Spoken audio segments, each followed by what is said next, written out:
माननीय पूर्व कांग्रेस अध्यक्ष जननायक राहुल गांधी जी के जन्मदिन के अवसर पर शीर्ष नेतृत्व के निर्देशानुसार जिला कांग्रेस कमेटी के नेतृत्व में अनाथ बच्चों में फल वितरण का कार्यक्रम जेल रोड अनाथ आश्रम पर 3 बजे हुआ।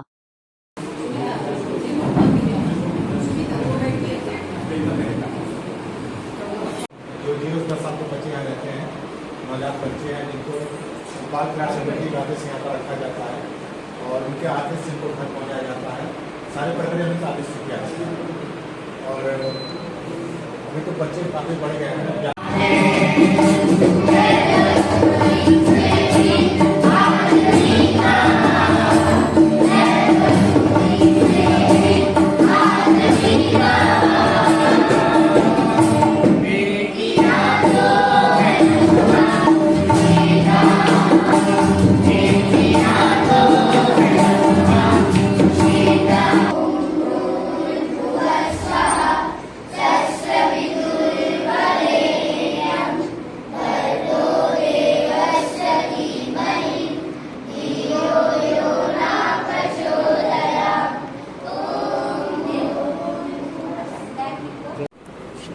आभार व्यक्त करती हूँ और साहस है आपका।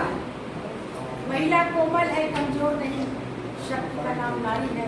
तो आपके सामने है ये जो नन्हे मुन्ने बच्चे फुलवारी जो यहाँ बैठे हुए हैं, इनको सेब देने वाली इस संस्था की सभी सदस्य और मैडम, मैं आप सबको आभार व्यक्त करना चाहती हूँ, दिल से आभार व्यक्त करना चाहती हूँ। मेरा यहाँ दूसरा चांस है, मैं जब भी आती हूँ यहाँ भावुक हो जाती हूँ। सहयोग करने वाले आदरणीय कवि आनंद जी हमारे साथ में हैं, जिला उपाध्यक्ष सत्येंद्र निशान जी, फल बटे तो बनाए कितना बनाए फल बटे का तो गोपाल पांडे जी, बंधन प्रसाद जी, हमारे मीडिया के भाई, आप सबका मैं दिल से आभार व्यक्त करना चाहती हूँ। आज हम यहाँ आए हैं राहुल गांधी जी जननायक है, जो सबके बीच 4000 किलोमीटर से लेकर के 5-6 हजार किलोमीटर की पद यात्रा किए और इस माहौल में नफरत के बाजार में मोहब्बत पैदा किए। आप जैसे लोगों को, हर लोगों को, महिलाओं को, पुरुषों को, युवाओं को किसानों का जो यहाँ जिनके लिए जो यहाँ कई तरीके से कई रूप में आए और डल करके एक अच्छी मूर्ति बने हैं, हम उनके साथ आज राहुल गांधी जी का जन्मदिन आप बच्चों के बीच शेयर करना चाहते हैं, इसलिए मैं इस संस्था में आई। आप सबका बहुत बहुत आभार है और इन बच्चों के लिए हमारे दिल में सबके कांग्रेस पार्टी की तरफ से सदैव इस विषय में और मैडम के विषय में मैं एक संदेश मैं इन बच्चों के बीच आदरणीय राहुल गांधी जी की जन्मदिन को, उनके बर्थडे को मनाने आई हूँ इन बच्चों के बीच में। तो थोड़ा सा कुछ सहयोग है इन बच्चों के लिए जो इन बच्चों में मैं शेयर करना चाहती हूँ। बीच में आइए।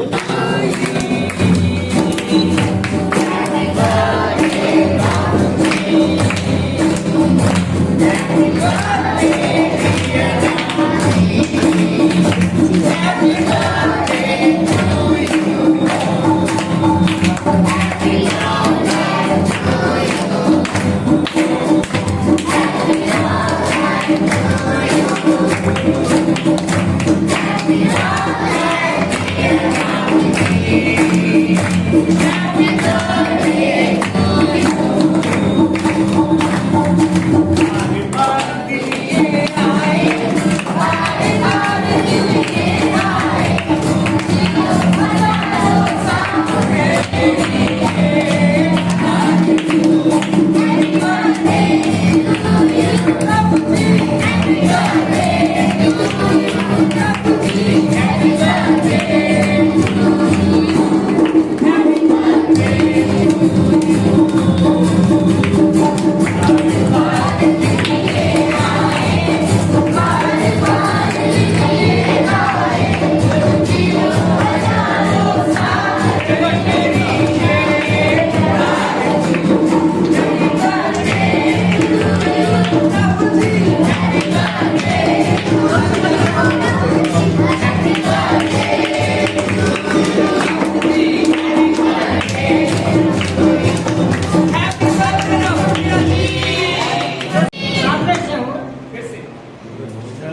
रहा है, ये किस उपलक्ष्य में है और क्या कार्यक्रम है?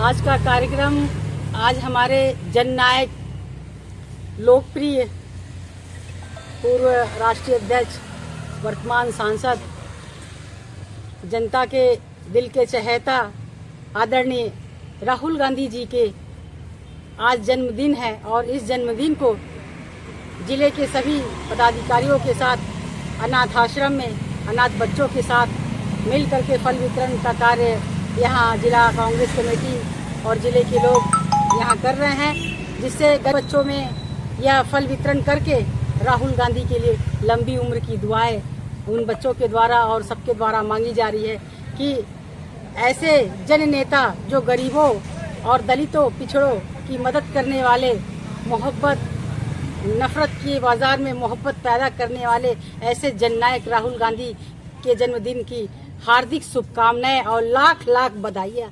एक नहीं 1000 साल हमारे राहुल गांधी जी जिए, ये हम लोग ईश्वर से ही कामना करते हैं। आज रवि किशन जी ने एक बात बोली है, उन्होंने ये बोला कि उनको आखिर ऐसा क्या डर था कि उत्तर प्रदेश रायबरेली छोड़ करके वायनाड उन्होंने छोड़ा और प्रियंका जी वायनाड से चुनाव लड़ रही हैं। क्या उनको उत्तर प्रदेश के हिंदुओं पर भरोसा नहीं है क्या कि केरल में जा करके वो मुस्लिम बहुल क्षेत्र से वो लड़ रही हैं? रवि किशन खुद अपने दिमाग से अल्टर हैं। रवि किशन जी खुद अल्टर हैं, वो अपने दिमाग से पूछे ना कि चुनाव हारा हुआ चुनाव कैसे जीत गए। वो अपनी पहले अपने गिरेबान में झांक कर देखे। रही राहुल जी और प्रियंका जी की बात, राहुल प्रियंका होना इतना आसान नहीं है। वो कहीं से भी लड़ेंगे, जनता उनको सर पे उठाए रहेगी। आज 400 पार करने वाले, 400 चिल्लाने वाले, क्यों नहीं 400 पार कर लिए? घमंड तोड़ दी जनता। इसलिए ऐसे लोग तो ना बोले कि राहुल जी मुस्लिम बाहुल में है, क्योंकि ये भाजपा सरकार के लोग, भाजपा के लोग यही कहते हैं, जब काम नहीं बनता है और जब इनका दिमाग काम नहीं करता है तो कहते हैं हिंदू मुस्लिम। ये क्या कौन से ब्लड के हैं खुद पहले देख लें। जो अपनी बीवी को दर दर भटका रहे हैं, न्याय मांग रही है इनके कार्यकाल में। रवि किशन की पत्नी खुद न्याय मांग रही है और दूसरे कहते हैं हिंदू मुस्लिम। अपना ब्लड तो देखे कि आपका क्या है। ब्लड किसी ने देखा है कि हिंदू है कि मुस्लिम है? सिर्फ लड़ाने का काम भाजपा सरकार करती है। अभी पूर्व deputy CM doctor Dinesh Sharma ji ने एक स्टेटमेंट दिया है कि प्रियंका जी जो चुनाव लड़ने जा रही हैं वो उनके राजनीतिक जीवन की हार से शुरुआत होगी। तो कहाँ तक वो आश्वस्त हैं और आप कहाँ तक आश्वस्त हैं कि ये जीत होगी? उनको बता दें कि थोड़ा अपने दिमाग का इलाज करा लें इस माहौल को देखते हुए भी। प्रियंका जी वहाँ वायनाड से चुनाव लड़ेंगी और भारी मतों से जीतेंगी। इसलिए वो अपना कलेजा अभी से थाम के बैठ जाएं कि हार्ट अटैक ना हो जाए इस गर्मी में। जिस दिन उनकी घोषणा हुई कि वो वहाँ से चुनाव लड़ेंगी, उस दिन राहुल जी ने एक स्टेटमेंट दिया था कि रायबरेली और वायनाड को 2-2 एमपी मिल रहा है। सौभाग्य की बात है ना। एमपी तो एक ही होता है। अरे तो वहाँ हमारी दीदी तो लड़ रही हैं, प्रियंका दीदी लड़ रही हैं। एक तो वो छोड़ ही रहे हैं अपने परिवार में, उनको प्रियंका दीदी लड़ी रही हैं और वायनाड की जनता वैसे भी बहुत आशा भरी निगाहों से देख रही हैं। राहुल जी को तो वैसे भी नहीं छोड़ना चाहती हैं और रायबरेली उनका गढ़ है, उनका पूरा घर है। अमेठी भी तो उनका घर था। दोनों घर है। लेकिन अमेठी से हारे। भाई देखिए, समय का चक्र है, जनता क्या करती क्या नहीं करती, लेकिन उसका पश्चाताप कि हमने गलत किया। आज देखिए जनता निगाहें बिछाकर बैठी है, लेकिन ये भाजपा सरकार मदारी वाला काम किया और चुपचाप सांपों जैसा बैठा रहा। और चुपचाप बैठने के बाद जब देख रहे हैं कि यहाँ ये सीट निकल रही है, उन्होंने हराने का काम किया, सिर्फ चोरी वाला काम किया। तो चोर ज्यादा दिन तक के नहीं होते, वो पीठ पीछे लड़ाई करने वाले हैं। और कांग्रेस पार्टी का शेर आदरणीय राहुल गांधी मैदान में खड़ा होकर लड़ने का काम करने वाले हैं। इसलिए फिर से इस मौके पर मैं अपने राहुल गांधी जी को, राहुल गांधी आदरणीय हम सब के दिलों की धड़कन और युवाओं के चहेता, गरीबों और दलितों और सबके मसीहा को एक बार फिर हम जिला कांग्रेस कमेटी और महानगर कांग्रेस कमेटी के तरफ से एक बार फिर से दिल से आभार व्यक्त करते हैं और उन्हें बधाई देते हुए कहते हैं कि आप जियो हजारों साल। अगर गोरखपुर की बात करें तो आपका नाम संघर्षशील नेताओं में आता है। आप हर जगह हर फ्रंट पर आगे रही हैं। आखिर ये ऐसी कौन सी वजह है कि गोरखपुर में कांग्रेस का कोई कार्यालय नहीं है, कोई दफ्तर नहीं है? देखिए आप बात को घुमा रहे हैं, मेरा कार्यालय नहीं है लेकिन मैं सड़कों पे भीड़ जमा कर लूंगी। अरे हमारी देखिए, लेकिन जो प्रोग्राम आपके होते हैं सत्ता शासन पीछे इतने 27 हमारी कार्यालय कहाँ है? हमारा कार्यालय है किराए में ही है, लेकिन है। और प्रोसेस ये है कि जो मुकदमा चल रहा वो भी हम जीते हुए हैं। बहुत जल्दी हमारा कार्यालय हो जाएगा। कार्यालय बिल्डिंग रहने से नहीं होता है, हम छत के नीचे भी बैठ करके अपने कार्य को कर सकते हैं। थोड़ा सा ये कांग्रेस का कल्चर है। थोड़ा सा आपको याद दिला देते हैं जी। 4 जून 2024 सदल प्रसाद जी चुनाव हारते हैं, गांधी प्रतिमा के नीचे धरने के लिए जाते हैं, प्रशासन इजाजत नहीं देती और सीधे वो सपा कार्यालय पे पहुंच जाते हैं। सपा कार्यालय में ताला बंद है, 15 मिनट वेट करने के बाद ताला खुलता है। कांग्रेस का कार्यालय कहाँ चला गया उस वक्त? देखिए, सपा के कार्यालय और कांग्रेस के कार्यालय बटा नहीं हुआ, क्योंकि जब गठबंधन हो गया तो दोनों का बंधन हो गया, चाहे वहां जाए चाहे यहाँ जाए, उसमें क्या लगता है? चाहे हम चाहे वहाँ बैठे चाहे यहाँ बैठे। आपने एक बात कही कि हम जहाँ पर भी चाहते हैं संख्या को खड़ी कर लेते हैं। 27 मई की बात करते हैं, जवाहरलाल नेहरू की पुण्यतिथि थी। उनको खराज अकीदत पेश करने के लिए 6 या 7 लोग थे लाल डिग्गी के अंदर। आज भी आप संख्या बल आपके सामने है। आखिर ऐसी कौन सी वजह है कि अगर कांग्रेस कोई काम कर रही है तो उन्हें क्या वो जब बड़े लीडर आएंगे तभी जो है संख्या बल रहेगी क्या? नहीं, देखिए प्रियंका जी आई तो पूरा शहर पलट करके गया था। दिखावा नहीं करती है फालतू, और क्या नाम है, झूठा संख्या बल दिखा करके कुछ नहीं कर सकते। इसलिए हमारे 10 ही लोग हैं क्या गोरखपुर में? सुनिए, तस्वीर में आप हमारे कांग्रेस के लोग बहुत है, लेकिन समय से ना पहुंचने से आपको संख्या बल कम दिखते हैं, क्योंकि कांग्रेसी कहीं कम नहीं है। अगर कांग्रेसी कम रहते तो आज सीट नहीं निकलती, आज सीट इतनी नहीं कम नहीं होती कि हाँ इतने 400 पार में भी हमारी सीटें निकली। अच्छा, आपने इल्जाम लगाया है ईवीएम पे। कर्नाटका केरला ईवीएम से जीता है क्या?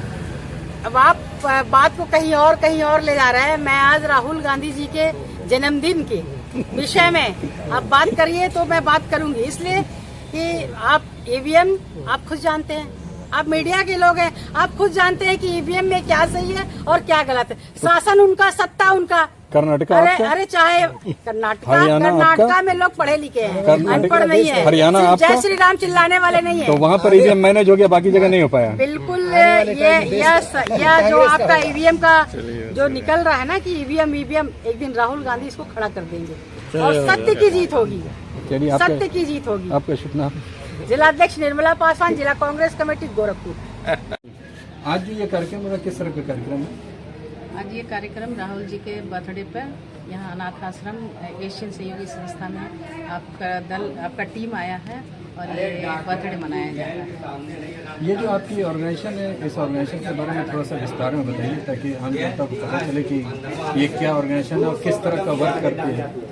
एशियन सहयोगी संस्था इंडिया, ये 1996 में इसका रजिस्ट्रेशन हुआ है और इसका हेड ऑफिस गोरखपुर में ही है, लेकिन इसके ब्रांचेस जो है हमारा दिल्ली है, कलकत्ता है, बनारस है और पटना में भी हम बच्चों के बीच में कार्य कर रहे हैं। हमारा मेन उद्देश्य है कि कम्युनिटी के अंदर किस प्रकार से उन पिछड़े और दलित और असहाय लोगों के बीच में जो महिला हैं और बच्चा है, इनके ऊपर हम फोकस करते हैं और ख़ास तौर पर हम बच्चों के बीच में ही और महिलाओं के बीच में हम काम करते हैं। आपने एक शब्द का इस्तेमाल किया, अनाथालय। जी, कितने साल से लेके कितने साल तक के बच्चे आपके पास हैं और कौन सा क्राइटेरिया है जिस क्राइटेरिया को लेकर के यहाँ पर आप उनको एडमिट करते हैं या अडॉप्ट करते हैं? हमारे ये जो रजिस्ट्रेशन हुआ है बाल शिशु गृह के नाम से, जो इसमें दत्तक ग्रहण इकाई भी है, इसमें 0 से लेकर के 10 इयर्स तक के बच्चे हमारे पास आते हैं। ये बच्चे ऐसे हैं जो लावारिस हैं, भटके हुए हैं, खो गए हैं या छोड़ दिए गए हैं, या कभी कभी ऐसे भी बच्चे आते हैं जो चोरी के बच्चे हैं, किसी ने इनको किडनैप किया और स्टेशन पे छोड़ दिए या बीच बाजार में छोड़ दिए, तो बच्चा जानता नहीं है।